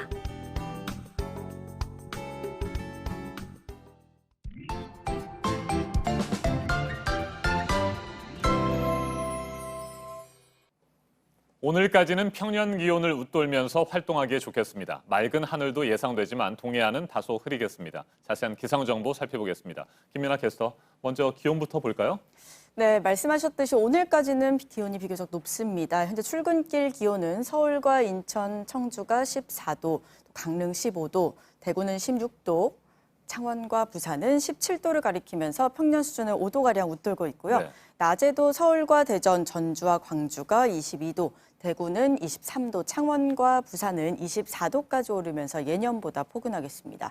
하지만 내일부터는 찬 공기가 유입되고요. 바람도 차차 강해지면서 전국적으로 기온이 뚝 떨어집니다.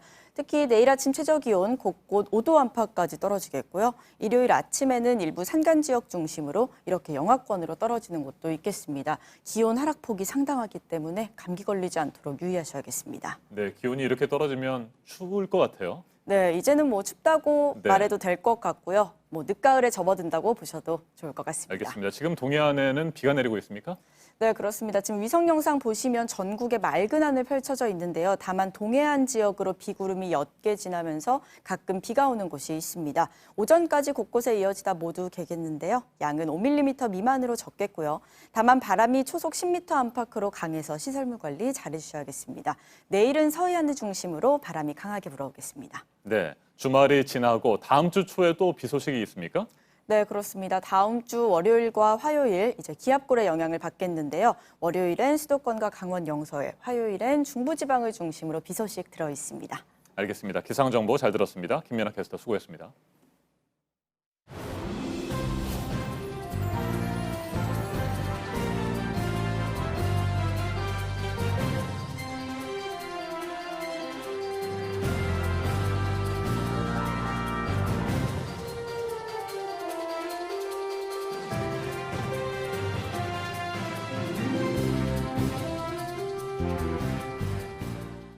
네, 금요일 아침입니다. 8시 3분 지나고 있습니다.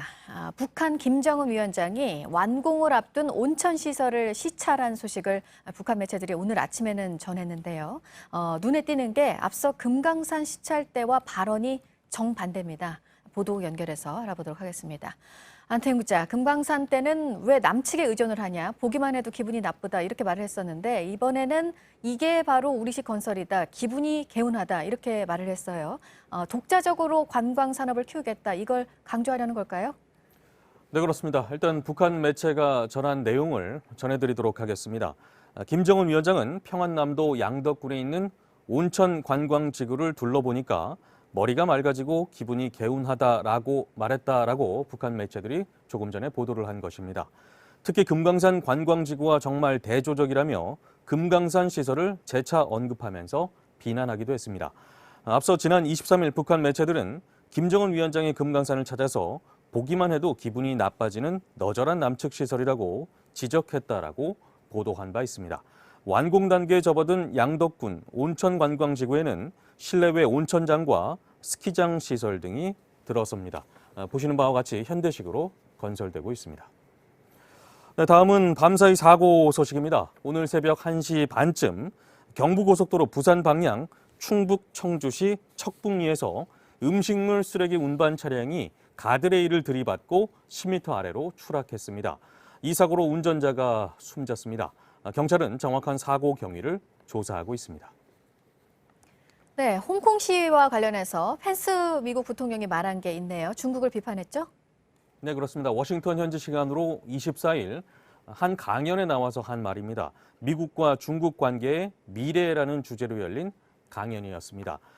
펜스 부통령은 홍콩 주민이 보장받은 권리와 자유를 축소하는 행동에 중국이 관여했다라고 지적했습니다. 이어 홍콩 시위자들을 향해서 우리는 당신과 함께 있다라고 지지하는 발언을 하기도 했습니다. 또 미국은 대만을 지지한다라고 덧붙였습니다.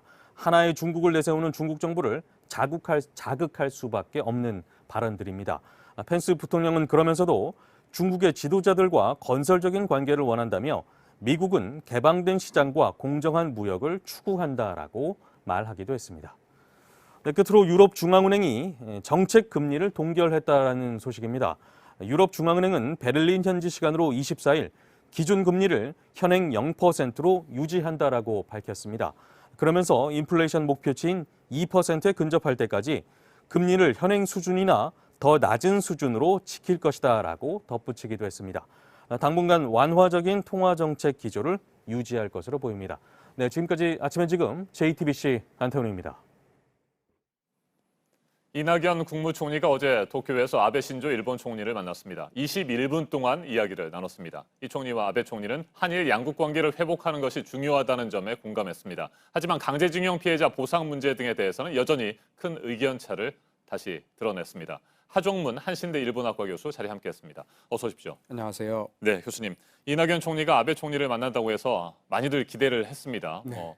꽉 막힌 한일 관계에 해법을 찾을 수 있을지 없을지 이런 부분에 대해서 궁금했는데 어떻게 보셨어요? 네, 저는 말씀하신 대로 해법의 부분은 조금은 지금까지의 경색 국민이 워낙 강하고 길었기 때문에 네. 저는 해법을 찾는 것도 시간이 그만큼 걸릴 거라고 생각이 되고요. 이번 그 방일은 어쨌든 출구를 찾지는 못했지만 입구는 충분히 찾았다라는 평가가 가능할 것 같습니다. 입구를 찾았다는 것은 이제 공식적으로 한일 관계 개선을 위해서 또 지금 현재 두 나라 사이에 있는 다양한 문제들을 해결하기 위한 공식적인 접촉, 그렇습니다. 또 공식적인 대화를 시작하는 첫걸음은 뗐다 이렇게 보시는 겁니까? 그렇습니다. 사실은 아베 수상과 이낙연 총리가 만나서 했던 얘기는 지금까지 현재의 한일 관계의 위기적인 국면을 어쨌든 풀어야 한다라는 데 인식을 같이 했다고 했고요. 네. 그다음 그 문제를 그 외교적인 채널을 통해서 지금까지는 어떤 면에서는 물밑 접촉이나 비공식 비공개 접촉은 있었다고 보여집니다. 근데 그런 것들을 넘어서 이거를 이제 공개리에 그리고 국민들에게 여론을 수렴하면서 나아가는 과정들 아직은 기대하기는 지금까지 상황으로 봤을 때는 언제 이루어질 것인가는 조금은 판단을 유보되는 측면이 있지만 그 방향으로 나아가자는 합의가 이번 회담의 결과라고 보여집니다. 이번 회담에 앞서서 일본은 줄곧 강제징용 피해자 배상 문제와 관련해서는 한국이 해법을 찾아라 그렇습니다. 이런 입장이었는데 네. 이번에는 이제 앞으로 같이 해법을 찾아보자 뭐 이런 정도의 분위기는 성숙이 됐다 이렇게 볼 수 있나요? 그렇습니다. 지금까지 아시다시피 그 수출 규제도 그랬고요. 일본 정부에서 했던 거는 모든 것은 결국은 한국의 공이 넘어가 있다라고 했는데요.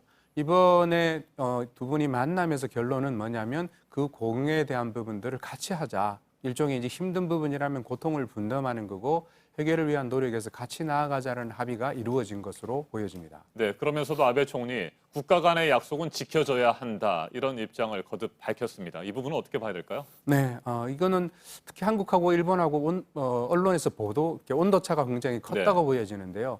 한국에서는 굉장히 낙관적이고 기대하는 분위기가 컸다면 일본은 신중하고 불투명하고 내지는 조금 비관적인 요소도 감지됐었습니다. 네. 근데 이런 것들이 이제 한국 쪽의 기대가 어쩌면은 아베 수상이나 일본 정부가 양보하는 게 아닌가 이런 그 판단을 일본 국민과 아베 수상 지지자들에게 심어줄 수 있다라는 것이죠. 네. 그러니까 그런 것들을 염두에 두면서 기존에 했던 아베 수상의 말들, 특히 이제 약속을 지키고 한국이 국제법을 위반했다라는 얘기를 포함해서 이런 것들은 포함하면서도 적어도 대화 기조로 바꿔 나가는 노력. 이런 것들은 필요하다는 두 가지를 공존시키기 위한 저는 화법이라고 생각이 됩니다. 네, 강경화 외교부 장관은 간극이 좁아진 면도 있다 이렇게 얘기를 했습니다. 네. 뭐 공식적으로 밝힐 수는 없겠지만 네. 두 나라 사이에 뭔가 좀 구체적인 해법에 대해서 논의가 이루어졌을 가능성도 있다고 보십니까? 예, 그렇습니다. 사실 7월부터 시작해서 벌써 이제 3개월 반이 지나고 있는데요. 네. 이 정도의 시간이면 이 문제 자체가 갑자기 돌발적으로 생긴 것도 아니었고요. 그런 면에서는 양국이 일정 정도의 정보와 노하우를 가지고 있다고 보여집니다.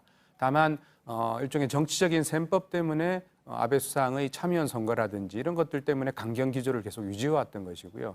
따라서 강경화 장관이 간극이 좁아지고 있다고 얘기했던 것들은 최소한 출구로 가기 위해서 양국이 기존에 제안을 해왔던 비공식적이든 공식적이든 그런 얘기들을 같이 놓고 어쨌든 논의가 진행되고 있다라는 저는 언급이 아닌가 그렇게 보여집니다. 네, 일본 측이 기존에 거부 입장을 밝히긴 했습니다만 지금까지 공식적으로 우리 정부가 제안한 건 1+1 아니잖아요. 그렇습니다. 한국과 일본의 기업이 공동으로 기금을 조성해서 네. 강제징용 피해자들에게 배상하는 방안인데 이 부분은 좀 더 진전이 될 수가 있습니까? 아니면 뭐 여전히 쉽지 않다고 보십니까? 예, 그 안 자체일까에 대해서는 왜냐하면 네. 그 안도 세부적으로 점검해야 될 게 굉장히 많거든요. 따라서 큰 틀에서 일본이 거부를 했던 거는 6월 20일입니다만 그거는 당연히 이미 제재가 예정되어 있다는 게 확인이 됐지 않습니까? 따라서 그렇다고 한다면 그 안에 세부적인 부분을 조율해 나가면서 일본 정부에서 지금까지 확인을 했던 거는 일본은 그 2007년의 대법원 판결로 일본의 대법원 판결로 기업의 자발적인 보상은 네. 가능하다고 했습니다. 그러니까 그 틀과 한국의 대법원 판결을 조율시키면서 양쪽의 원칙을 무너뜨리지 않는 정치적인 해법. 저는 이런 부분들은 불가능하지는 않다고 보여집니다. 네, 11월 23일이면 한일 군사정보 보호협정의 효력이 상실됩니다. 종료가 그렇습니다. 되는 상황이고 이전에 한일 정보보호협정과 일본의 수출 규제를 맞바꿔서 둘 다 같이 철회를 하거나 계속 유지하는 방안 이런 부분들은 현실적으로 어떻게 보십니까? 저는 그건 현실적으로 높다고 보여지지는 않고요. 네. 기존의 일본 정부도 계속 그 문제에는 논의의 가치가 없다고 거의 뭐 일축한 것이나 마찬가지이기 때문에 지소미아의 그 종료가 되는 11월 23일이 데드라인이라고 보이지는 않습니다. 오히려 더 큰 문제는 문제의 출발점이 되는 일본의 전범 기업의 미쓰비시를 포함해서 네. 내년 1월로 예상됩니다만 기업 자산의 현금화가 저는 결정적인 분기점이 될 것 같아요. 그러니까 그 안에 어느 정도 양국이 최소한의 합의 조건을 만들고 그 부분을 수행해 나갈 의지가 확인이 된다면 생각보다는 장기화라고 예상이 됐었습니다만 조금은 새로운 단계의 한일 협력도 가능한 구도가 아닌가 그렇게 보여집니다. 네, 일본이 특별한 태도 변화를 계속해서 보이지 않는다고 한다면 일본 전범 기업의 자산을 현금화하는 작업을 우리는 또 진행할 수밖에 없잖아요. 그렇습니다. 그런데 만약에 그렇게 가게 된다고 한다면 일본에서 또 다른 뭐 반격을 할 것이고요. 네, 되돌릴 수 없는 상황까지 치달을 수도 있기 때문에 그 전에 끝내는 것이 제일 좋은데 그렇습니다. 올해 안에 네. 상황들이 좀 정리될 가능성이 있다고 보십니까? 그 부분들을 지금 현재 어떻게 판단할 것인가의 문제가 양국에서 굉장히 쉽지 않은 셈법이라고 생각이 되는데요. 저는 올해 안에 끝난다 안 끝난다에 대한 제가 확실한 정보를 가지고 있지는 않고요. 일종의 예상이라고 한다면 그 정도를 실질적으로 양국이 추진해 나가는 모습들을 보여주면서 제일 중요한 부분은 사실 국민들 여론이 굉장히 중요합니다. 한국도 그렇지만 일본도 마찬가지로 지금 국제법 문제라든지 이 문제를 가지고 일본 정부의 방침을 지지하도록 유도를 해왔는데 네. 갑자기 바꾼다라고 하는 것 자체는 혼란과 내지는 비판을 초래할 수밖에 없다라는 것이죠. 그렇다고 한다면 이 문제를 조금은 이번에 이낙연 총리가 가셔서 했던 일정 중에서 일종의 공공외교, 민간의 교류를 활성화하는 내용이 있었습니다. 네. 전 이런 부분들이 조금 더 포인트를 둔다면 지금부터 해야 될 일은 그 강제 동원 재판에 대한 해법도 있습니다만 양국의 지금 단절된 관계의 회복이라고 하는 측면도 중요하다고 보여집니다. 이 두 개를 같이 해나가면 조금 더 빨라질 수 있겠죠. 네, 끝으로 한 가지만 질문을 드리겠습니다. 이달 말부터 다음 달 중순 사이에 다자회의 무대가 있습니다. 네. 이 자리에서 문재인 대통령과 아베 총리가 정상회담을 가질 가능성은 어떻게 보십니까? 이번처럼 아마 20분 정도라든지 굉장히 짧은 형식적인 부분은 필요가 없을 것 같고요. 네. 오히려 그렇다면 저는 양국 정상이 만나서 계속적으로 문제 해결의 의지를 확인하는 정도의 퍼포먼스는 가능하다고 보여집니다. 알겠습니다. 지금까지 하종문 한신대 일본어과 교수였습니다. 말씀 잘 들었습니다. 네, 고맙습니다. 3분기 우리 경제의 성적표가 예상보다 더 나빴습니다. 특히 건설 투자가 크게 줄면서 전분기보다 0.4% 성장하는 데 그쳤습니다. 상황이 이렇다 보니 정부나 한국은행에서도 올해 성장률을 2%를 넘길지 자신할 수 없다는 말이 나옵니다. 성화성 기자가 보도합니다. 3분기 실질 국내 총생산 GDP는 2분기보다 0.4% 늘어나는 데 그쳤습니다. 1분기 마이너스 성장 이후 2분기 1%로 반등했지만 성장세가 다시 꺾인 겁니다. 수출 감소세는 진정됐지만 이번엔 내수, 특히 투자가 문제였습니다. 아파트 건설과 토목공사가 줄면서 건설 투자는 마이너스 5.2%로 뒷걸음질 쳤습니다. 산업 구조 조정의 파장이 이어지며 설비 투자도 0.5% 늘어나는 데 그쳤습니다. 민간 소비는 0.1% 증가에 머물렀습니다. 정부가 재정을 풀긴 했지만 민간의 활력을 높이는 데까진 효과가 미치지 못한 겁니다. 민간의 성장 궤도가 조금은 살아났지만은 기대에 못 미쳤던 것 같습니다. 그리고 정부 부분에서 열심히 했지만은 그 빈 간극을 채우기에는 좀 부족했던 것. 예상보다 부진한 3분기 성적표에 올해 전체 성장률이 1%대로 떨어질 수 있다는 우려도 커졌습니다. 2%의 턱걸이 하려면 4분기에 1% 이상 성장해야 하지만 정부나 한국은행 모두 쉽지는 않다고 보고 있습니다. 2%가 현재로서 물론 쉽지는 않겠지만 여러 가지 변수가 있어서 한번 4, 4분기는 지켜보겠습니다. JTBC 성화선입니다.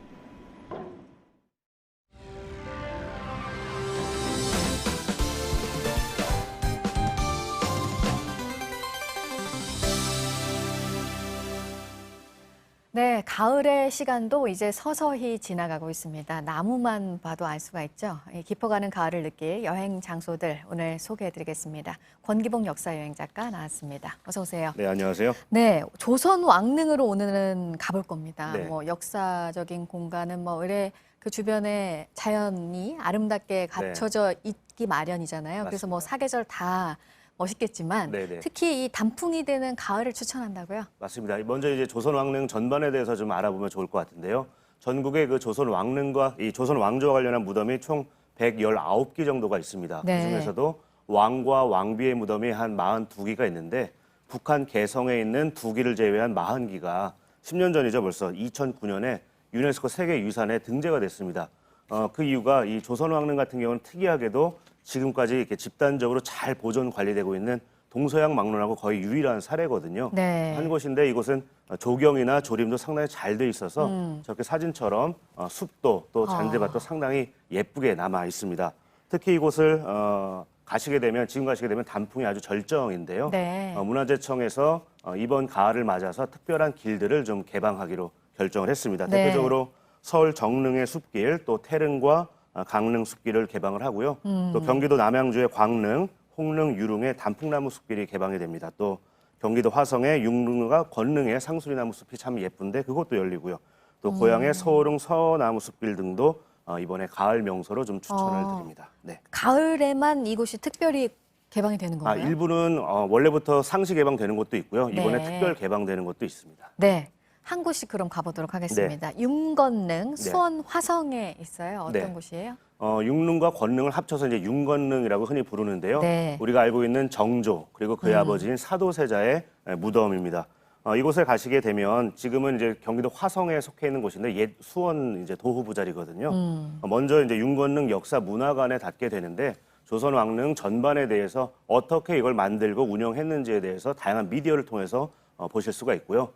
들어가게 되면 이제 처음에는 건능을 먼저 가시기를 추천해 드립니다. 건능은 네, 건능 먼저. 예, 정조의 이제 무덤이고요. 정조와 그의 비인 효유왕과 같이 묻혀져 있는 합장묘입니다. 아주 거대한 그리고 아름다운 모습을 이제 하고 있는 곳인데 이곳을 보신 다음에는 우리 사진 중간에 있는 가운데 사이길을 따라서 육릉으로 이동하실 수가 있어요. 육릉은 정조의 아버지이자 영조의 아들인 사도세자의 이제 무덤인데요. 물론 사도세자 외에 이제 그 부인도 함께 묻혀져 있는 이 합장묘입니다. 이 사이길이 상당히 아름답습니다. 특히나 이 상수리 나무가 빼곡하게 심겨져 있는데 요즘 가시게 되면 다람쥐나 청설모처럼 이 겨울을 앞두고 도토리를 많이 쟁여두기 위해서 분주히 오가는 동물들도 많이 보실 수가 있습니다. 근데 그 다람쥐 그 도토리 네. 함부로 여기서 주우면 안 되잖아요. 주우면. 맞습니다. 죽으시면 안 되죠. 특히나 이제 멧돼지의 또 먹이이기도 하기 때문에 사람들이 많이 죽게 되면 멧돼지가 또 도심으로 내려오는 상황도 펼쳐지니까 그냥 눈으로만 관찰하시면 좋을 것 같습니다. 네. 그리고 이 윤건능의 근처에 용주사라는 사찰이 있는데 네. 이것도 좀 역사가 기재져 있는 곳이죠? 맞습니다. 이 정조가 아버지의 무덤인 이 건능, 이 육릉을 이제 같이 관리하기 위해서 만든 능침 사찰이기도 합니다. 네. 이것은 그렇다 보니까 특이하게도 들어가면 왕릉이나 이 궁궐이나 아니면 관아와 같은 모습을 볼 수 있는 그런 흔적이 있기도 하고요. 네. 또 지극한 효심을 가진 이에게 내렸던 홍살문이 이곳에도 놓여져 있습니다. 그리고 이렇게 사진처럼 시비도 하나 있는데요. 바로 시인 조지훈이 썼던 승무를 새겨둔 그런 시비입니다. 네. 1938년에 이곳에서 승무를 보고 이 시를 구상했다고 하는데 지금은 저렇게 시비도 세워져 있고요. 또 안에 있는 건물 중에 좀 상당히 인상적인 게 천보루라는 편액을 달고 있는 건물인데 들어갈 때는 천보루이지만 나갈 때는 홍제루라고 새겨져 있어요. 천보루는 이곳을 하늘이 잘 보존하는 곳이다라는 의미입니다. 즉, 이 사도세자에 대한 정조의 효심을 읽어낼 수 있는 대목이고요. 나갈 때는 홍제루라고 새겨져 있는데 홍제루는 백성을 널리 구제한다, 네. 세상을 구제한다라는 의미로서 왕의 어떤 직업적인 소명을 다시 한번 강조하는 의미로서 해석하셔도 좋을 것 같습니다. 네, 뭐 만든 이유가 있는 절이라서 그런지 좀 다른 느낌을 네. 엿볼 수 있는 그런 곳인 것 같습니다. 네. 그리고 경기도 고양에 있는 서삼릉에서는 이번 주말에 또 행사가 있어요. 네, 맞습니다. 희릉과 효릉, 예릉처럼 한성의 서쪽에 있다고 해서 이제 서삼릉이라 불리는 곳인데 네. 이곳은 다른 왕릉과 특이하게 이 태실이 잘 남아 있는 그런 왕릉입니다. 태실이란 건 뭐냐면 태를 보존한 이제 석실 있는 곳이라는 의미인데 태는 탯줄과 태반을 상징을 해요. 이 조선시대에는 이 탯줄 혹은 태반, 즉 태를 상당히 중시 여겼습니다. 심지어 태관에서 정리했던 이 태장경에 따르면은 귀인이 되고 못 되는 것은 바로 태에 달려 있다. 또 어질거나 어리석게 되거나 쇠망하거나 성하는 것도 모두 태에 의해 결정된다고 했을 정도로 어허. 태를 상당히 중시했는데요. 네. 보통은 일반에 공개를 하지 않지만 이번에 가을을 맞아서 특별하게 민간에 개방을 할 그럴 예정입니다. 또 네. 태를 안치하는 그런 행사도 한번 재현을 한다고 하고요. 이 외에도 인종과 또 인성왕과 묻혀 있는 효릉, 또 연산군의 생모인 패비 윤씨 무덤인 회묘는 평소에 개방을 하지 않는데 이때도 특별히 개방할 예정입니다. 네. 네. 그리고 마지막으로 구리 건원릉 네. 태조 이성계 무덤입니다. 네. 그 능침 위에 억새가 자라고 있는 곳이어서 또 관심을 받고 있는 곳이잖아요. 맞습니다. 우리 말씀하신 능침이란 건 뭐냐면 왕릉 중에서도 그 주인공이 묻혀져 있는 봉분을 상징하는 게 이 능침이란 단어인데 이곳은 조선 왕릉 중에서 유일하게 잔디가 아니라 갈대가 심겨져 있어요. 그래서 멀리서 보면 마치 그 더벅머리 같이 삐쭉삐쭉 솟아있는 모습을 볼 수가 있는데 네네. 이 태조 이성계의 유언에 따라서 그의 고향인 함흥에서 지금 모습이 나오네요. 네, 일부러 이 갈대를 가져다가 심은 곳으로 알려져 있습니다. 역시 이 능침 같은 경우도 다른 왕릉 어딜 가도 개방이 안 되거든요. 멀리서 지켜볼 뿐인데 이번에는 개방이 특별하게 되나요? 개방을 할 예정입니다.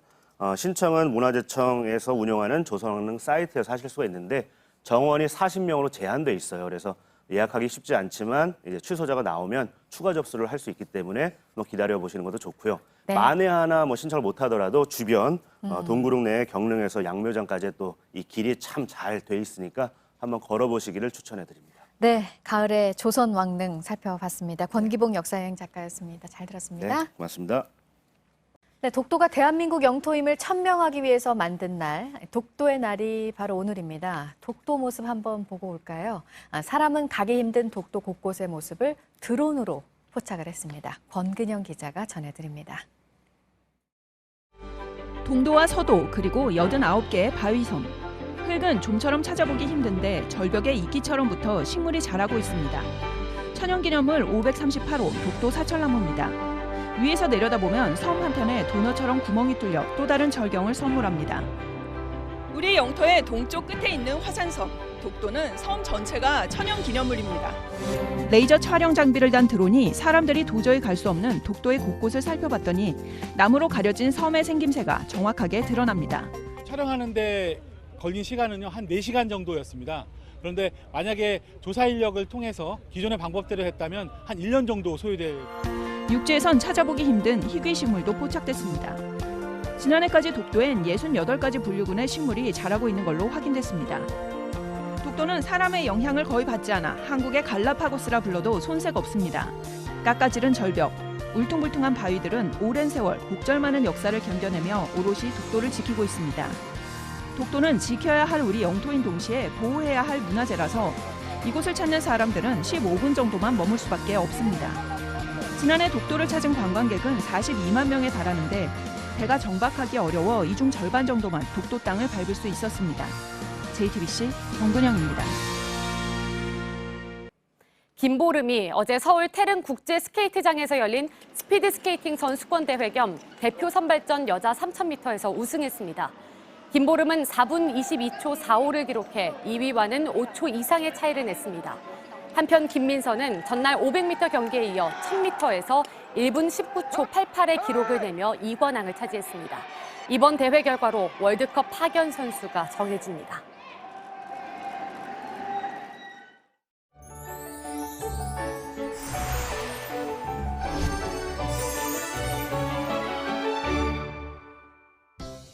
전국 대부분 지역에 맑은 하늘 펼쳐져 있습니다. 공기질도 좋음 수준 보이고 있고요. 다만 동해안 지역으로 옅게 비구름이 지나면서 오전까지 비가 오는 곳이 있겠습니다. 양은 5mm 미만으로 많지 않겠지만 초속 10m 안팎의 강한 바람이 불어오겠습니다. 오늘까지는 평년 기온 웃돌겠습니다. 한낮 기온 서울과 청주, 전주와 광주가 22도, 대구가 23도까지 오르면서 예년보다 포근하겠습니다. 북한은 낮부터 비가 오면서 대부분 20도를 넘지 못하겠습니다. 내일부터는 기온이 뚝 떨어집니다. 특히 내일 아침 내륙 곳곳 5도 안팎으로 예상되고요. 일요일 아침에는 대관령 등 일부 산간 지역에서 영하의 기온 보이는 곳도 있겠습니다. 다음 주 월요일과 화요일 중부 곳곳에는 비 소식이 있습니다. 기상정보였습니다. 아침엔 뉴스워치, 오늘 하루 관심을 가지고 지켜봐야 할, 기억해야 할 뉴스 끝으로 정리해드립니다. 조국 전 법무부 장관의 부인 정경심 동양대 교수가 구속된 이후 검찰의 수사는 조국 전 장관을 향하고 있습니다. 지난해 1월 정경심 교수가 WFM 주식 12만 주를 차명으로 매수했는데 당시 조국 전 장관의 계좌에서 5천만 원가량의 돈이 이체된 것으로 검찰은 파악하고 있습니다. 정경심 교수 측은 아직까지 별다른 입장을 밝히지 않고 있는 가운데 변호인단이 정 교수의 건강을 이유로 법원에 구속 적부심을 청구할 것이라는 얘기가 나오고 있습니다. 조국 전 장관 일가가 14억 원을 투자한 사모펀드 운용사의 실소유주로 지목된 오촌 조카 조범동 씨 재판 절차가 오늘부터 시작됩니다. 조 전 장관과 부인 정경심 교수에 대한 검찰 수사가 주식, 펀드 의혹으로 집중이 되고 있는 상황이라서 주목됩니다. 정부가 오늘 세계무역기구 WTO의 농업 분야 개발도상국 지위를 포기하는 입장을 최종적으로 밝힐 예정인 가운데 농민들은 강하게 반발하고 있습니다. 개도국 지위를 상실하게 되면 최대 513% 적용되던 수입쌀의 관세가 154%까지 떨어지는 등 수입 농산물 관세가 크게 줄어들게 됩니다. 이재용 삼성전자 부회장의 국정농단 사건 파기환송심 첫 재판이 오늘 열려서 이 부회장이 출석을 합니다. 앞서 대법원은 최순씨에게 준 말 3마리 등을 뇌물로 인정하면서 형량이 늘어날 가능성이 커졌습니다. 오늘 전해드릴 소식은 여기까지입니다. 이상으로 JTBC 뉴스 아침엔 금요일 순서 모두 마치겠습니다. 건강한 주말 보내시기 바랍니다. 고맙습니다.